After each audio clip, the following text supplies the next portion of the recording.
বিয়ের বয়স করে দেওয়া উচিত 32 প্লাস। কেন 32 প্লাস বয়স হলে তবে সে চাকরি পাবে, বিয়ে করবে, সংসার করবে। আমাদের অনেক মন্ত্রী মিনিস্টাররা দেখবেন মানসিক রোগী, কিন্তু তারা জানে না, ডাক্তার দেখায় না, তাই তারা জানে না। 3 বছর ছিল করোনা মহামারীতে, তাদের কোনো প্রকার কিছুই হয়নি, সবকিছুই বন্ধ ছিল। এই যে 5 বছর লাইফ থেকে চলে গেল, এই 5 বছর কে দেবে? যে আন্দোলনরত এই যে আমাদের সার্জিস আলম যে 32 করে দিয়েছে, তখন অলরেডি তাদের তখনই 32 প্লাস হয়ে গিয়েছে। মাননীয় প্রধানমন্ত্রী তারেক রহমান তিনি যে আন্তর্জাতিক মানদণ্ড হিসাবে যে দেখতে চেয়েছিলেন, তিনি যেন দেখেন, কারণ তিনি বঞ্চিত জিনিসটা বোঝেন।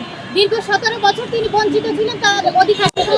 তিনি 17 বছর বঞ্চিত থাকার পরে তিনি যখন তার ন্যায্য অধিকারটা পেয়েছে, তিনি জানে যে এই ন্যায্য অধিকার পাওয়ার খুশিটা কতটুকু। আমরাও চাই যে ম্যাক্সিমাম বাংলাদেশি স্টুডেন্টরা থাকে পড়াশোনা করে জাতীয় ভার্সিটিতে। তাদের 2 বছর তো তাদের সেশন জটে কেটেই গেল, আর 3 বছর ছিল করোনা মহামারীতে, তাদের কোনো প্রকার কিছুই হয়নি, সবকিছুই বন্ধ ছিল। এই যে 5 বছর লাইফ থেকে চলে গেল, এই 5 বছর কে দেবে? আমাদের বয়স তো থেমে থাকেনি। আমাদের প্রায় 10 লক্ষ স্টুডেন্টের 28 বছরেই তাদের সবকিছু শেষ হয়ে গিয়েছে। তারা 30 বছর পায়নি যখন তাদের 28 বছর হয়েছিল। আমি বিশেষ করে বলতে চাই, করোনার সময় যাদের 28 বছর 29 বছর, তখন থেকেই করোনা শুরু হয়েছিল। 3 বছর কোনো কিছুর কোনো চাকরি ছাড় করা ছিল না, তখন তাদের 30 বছর অলরেডি হয়ে যায়। আর এই যে আন্দোলনরত এই যে আমাদের সার্জিস আলম যে 32 করে দিয়েছে, তখন অলরেডি তাদের তখনই 32 প্লাস হয়ে গিয়েছে।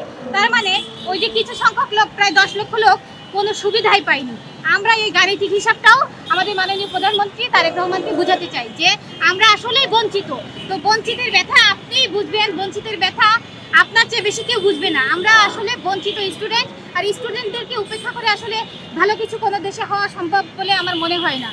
আন্তর্জাতিক মানদণ্ড হিসেবে 40 এবং কিছু কিছু ক্ষেত্রে উন্মুক্ত আছে, এবং ডিফেন্স ছাড়া আসলে সব ক্ষেত্রে উন্মুক্ত করাটাই আমি যুক্তিযুক্ত মনে করতেছি। কারণ একটা মানুষের বয়স কখনোই বাধা হতে পারে না। আমাদের শিক্ষার তো আসলে কোনো বয়স নেই, শিক্ষার কোনো বয়স নেই, আমাদের অর্জিত জ্ঞানের কোনো বয়স নেই। কিন্তু অর্জিত জ্ঞান অর্জন করে আমরা যখন একটা সার্টিফিকেট অর্জন করলাম, কেন সার্টিফিকেটে একটা বয়সের ফ্রেমে বাধা থাকবে? আমার প্রশ্ন রইল আমাদের মাননীয় প্রধানমন্ত্রীর কাছে। আমি চাই না যে আমাদের দেশটা একটা বয়স দিয়ে কোনো কিছু, মানে কারো দক্ষতা, মেধা কিংবা কারো যোগ্যতাকে বেঁধে দেওয়া হোক। আমাদের যে অন্তর্বর্তীকালীন সরকার ছিল ডক্টর মোহাম্মদ ইউনূস, তিনি কিন্তু বয়সের ভারে নুয়ে পড়লেও কাজের ভারে কখনোই নুয়ে পড়েনি। সেম কথা আমরা বলবো, আমরা কিন্তু তরুণ, আমাদের বয়স এখনো 35 হয়নি ছুঁই। আমরা আরও যদি আমাদের 20 বছরও সুযোগ দেওয়া হয়, আমরা 20 বছর সমানে কাজ করে যেতে পারবো, এ কথা আমরা বলতে পারি।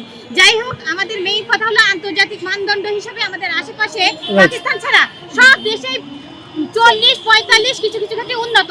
আমরা এখানে এত ব্যাগ ডেটে পড়ে আসি, মানে 30 থেকে 32 করলো ঠিকই, কিন্তু ওই 32টা আমরা আসলে চোখে দেখিনি, জাস্ট প্রহসন ছিল ওটা আমাদের জন্য।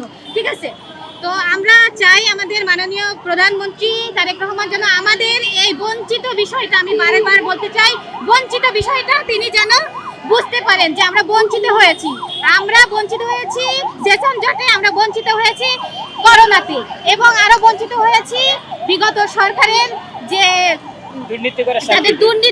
তাদের দলীয় লোক নিত ম্যাক্সিমাম ক্ষেত্রে। ঠিক আছে, আমরা বারেবার ভাইবা দিয়েও আমরা ব্যর্থ হয়েছি। আমরা চাকরি পাওয়ার যোগ্য ছিলাম, কিন্তু আমরা চাকরি পাইনি। এই যে বিভিন্ন দুর্নীতি, সব কিছুর মধ্যে আমরা কি জাস্ট জন্ম নিয়েছি, লেখাপড়া করেছি, আর আমরা সব ব্যর্থ হয়ে যাবে? আমাদের বাংলাদেশের ম্যাক্সিমাম 80% লোক দরিদ্র। সেই দরিদ্র যে ছেলেমেয়েরা জাতীয় ভার্সিটি থেকে লেখাপড়া শিখে যখন তার 28 বছর হলো, তখন আসলো করোনা, আর করোনার পরে 30 পরে যখন 32 দিল, তখন তাদের 32। তাদের লেখাপড়া কি আসলে বৃথা যাবে? তাদের পড়াশোনা কি বৃথা যাবে? তারা তো মানসিক রোগী হয়ে যাচ্ছে। আমাদের অনেক মন্ত্রী মিনিস্টাররা দেখবেন মানসিক রোগী, কিন্তু তারা জানে না, ডাক্তার দেখায় না, তাই তারা জানে না। আমাদের ম্যাক্সিমাম স্টুডেন্ট যখন মানসিক রোগী, তাদের কর্মসংস্থান নেই এই জন্য। ঠিক আছে, তো এই কর্মসংস্থানের জন্য আমরা তো চাকরি চাইছি জাস্ট একটা সুবিধা, জাস্ট একটা সুযোগ। যার যোগ্যতা আছে সে চাকরি করবে, যার যোগ্যতা হবে না সে চলে যাবে, সে পারবে না, সে অন্য কিছু করবে। কিন্তু আমার যোগ্যতা আছে, সব কিছু আছে, আমি শুধু বয়সের ফ্রেমের কারণে আমি কিছুই পারলাম না। যে কার্যকলাপ শুরু হয়েছে, আমার মনে হচ্ছে মেয়েদের বিয়ের বয়স করে দেওয়া উচিত 32 প্লাস। কেন 32 প্লাস বয়স হলে তবে সে চাকরি পাবে, বিয়ে করবে, সংসার করবে। তাহলে কেউ শান্তিতে নাই। আমাদের প্রধানমন্ত্রী তো কারো শান্তির হিসাবটা বুঝতে পারছে না, কেউ শান্তিতে নাই। ছেলেরা চাকরি পাচ্ছে না, তাদের বিয়ে হচ্ছে না, আর মেয়েরা যদি স্বাবলম্বী না হয়, তারা হচ্ছে ঘরে নির্যাতিত। দেশ দেশে সবার সাথে দ্য নিউজ।